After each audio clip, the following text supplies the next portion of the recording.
Bismillah ar-Rahman ar-Rahim wa salatu wa salam ala ashraf al-mursalin. Bienvenue dans cette séquence de formation dans laquelle je vais expliquer quelques notions liées au dessin de coffrage.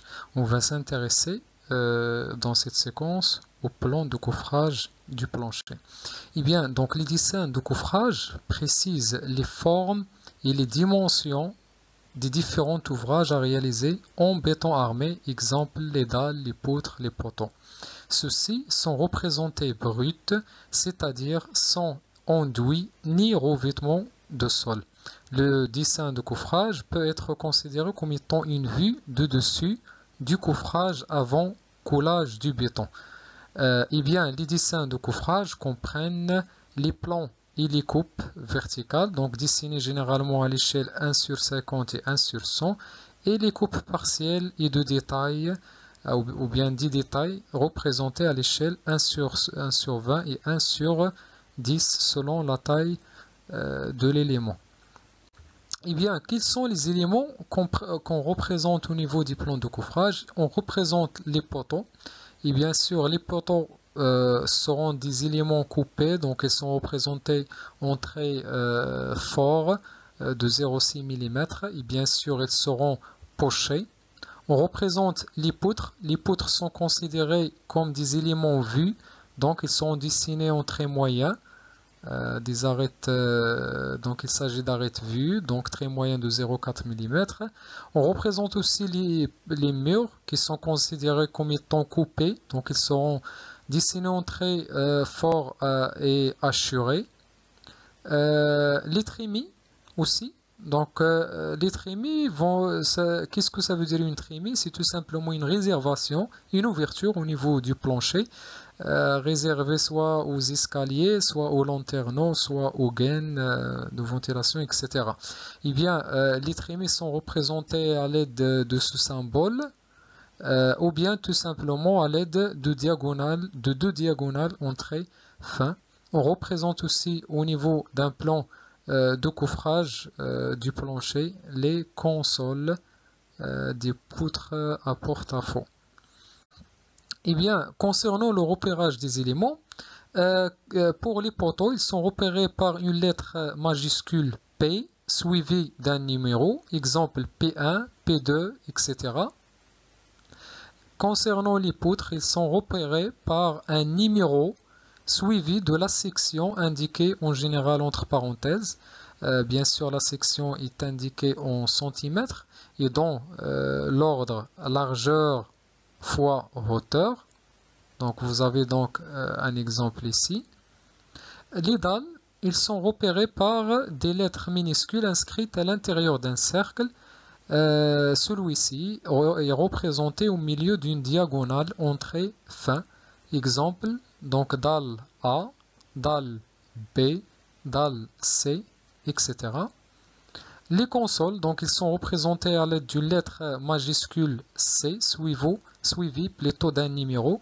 Et bien sûr, à ne pas oublier les dimensions largeur fois hauteur.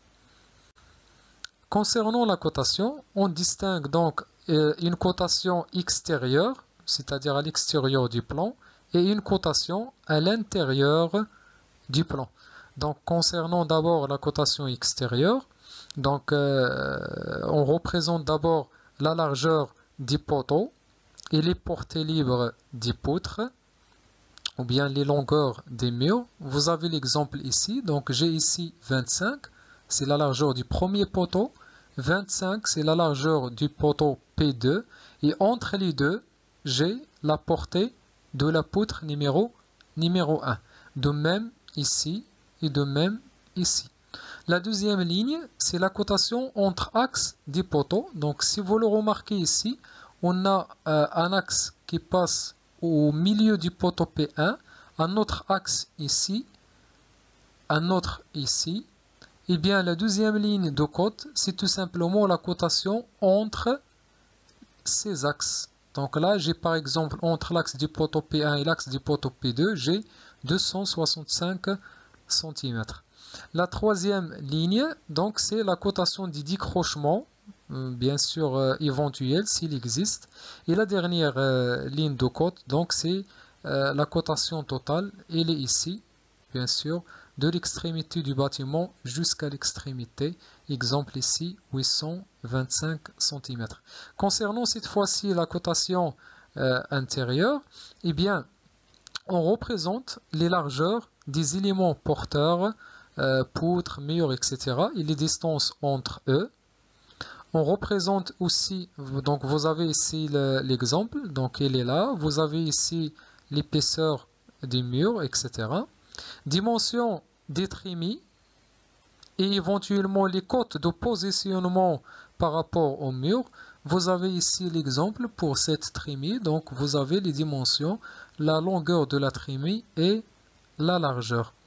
Aussi, on représente l'épaisseur des dalles qui sont inscrits à l'intérieur de deux cercles en traits fins. Exemple, vous avez ici 18. Eh bien, la cotation 18 cm, bien sûr, en centimètres, eh bien, la cotation du plancher donne aussi une idée sur le type du plancher, s'il s'agit d'un plancher en dalle pleine. S'il s'agit d'un plancher à corps creux, eh bien, on va trouver à l'intérieur des deux cercles l'épaisseur des ordis plus l'épaisseur de la dalle de compression. Exemple, 16 plus 4, 12 plus 4, 20 plus 5, etc. Aussi, à ne pas oublier le niveau de la partie supérieure du plancher, par exemple ici, plus 2,75. N'oublions pas que la cotation du niveau est donnée en mètres. Donc ici, vous avez un exemple de plan de coffrage d'une dalle pleine. Eh bien, donc les éléments qu'on doit représenter, donc je récapitule, les éléments qu'on doit représenter, donc ce sont les poteaux repérés par des lettres P, 1, P, 2, P3, etc. Ils seront donc pochés en noir. Les poutres, donc ils seront repérés par soit un chiffre, 1, avec les dimensions, largeur fois hauteur, 1, 2, 3, ou bien tout simplement une lettre majuscule avec un chiffre. En général, on utilise la lettre pour désigner l'étage. Par exemple, le plancher haut du rez-de-chaussée, toutes les poutres sont nommées A.